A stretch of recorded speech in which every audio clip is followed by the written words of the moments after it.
শুক্রবারে একটু ভালো মন্দ তো রান্না করতেই হয়। যাই হোক, পেঁপে দিয়ে গরুর মাংসটা রান্না করব আমি। আসসালামু আলাইকুম, সবাই কেমন আছেন? আশা করি ভালো আছেন।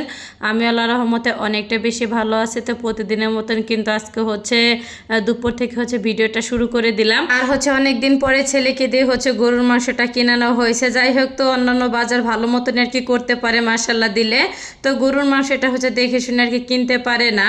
আর আজকে মোটামুটি ভালোই হয়েছে, মাংসটা একদমই খারাপও হয় না, আবার একদম ভালো সেটাও আর কি হয় নাই। আসলে মনে হয় যে বাচ্চাদের দেখলে আর কি যেমন খুশি তেমন আর কি মাংসটা দিয়ে দেয়, কিন্তু বড়রা যখন মাংস কিনতে যায় দেখা যাচ্ছে নিজের পছন্দ অনুযায়ী আর কি আনতে পারে।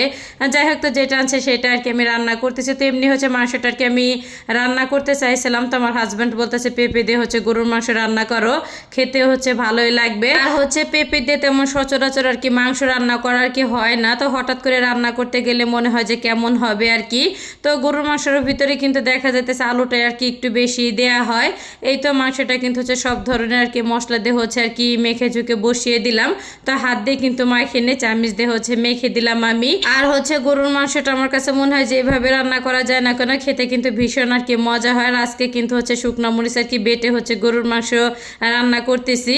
তো বাড়তে একদমই চাই নাই। তো রান্নাঘরে আসার পরে দেখি যে শুকনো মরিচ আর কি গুঁড়া আর কি শেষ হয়ে গেছে। যাই হোক, কি করব পরে, তো শুকনো মরিচটা আর কি বেটে রান্না করতেছি। আর দুপুরের রান্নাটা মোটামুটি 3:30টার পরে আর কি আমি বসাই, যেহেতু শুক্রবারের জন্য আগে আগে আর কি রান্নাটা বসাই দিছি। আর এতটা পরিমাণে রোদ ছিল কি আর বলবো।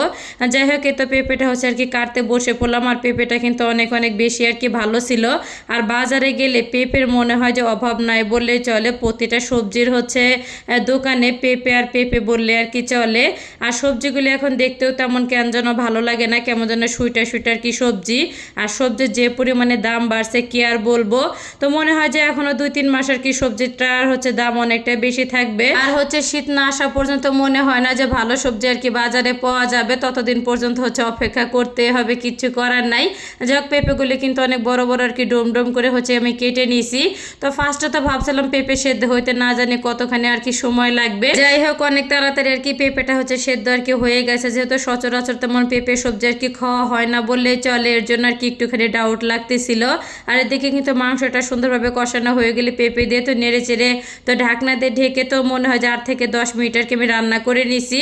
পরে তো গরম পানি দিয়ে ঢাকনা দিয়ে ঢেকে ঝোলটা আর কি শুকানো পর্যন্ত আমি রান্না করে নিব। আর অফ ক্যামেরায় কিন্তু সামান্য পরিমাণে একটু আর কি মরিচের গুঁড়াটা দিয়ে দিছি আমি। শুকনা মরিচ বাটা দেওয়ার পরে মনে হলো যে একটুখানি আর কি ঝাল কম হইলেও হইতে পারে। পরে যাই হোক, একটুখানি আর কি মরিচের গুঁড়া ছিল সেটা আর কি দিয়ে দিলাম।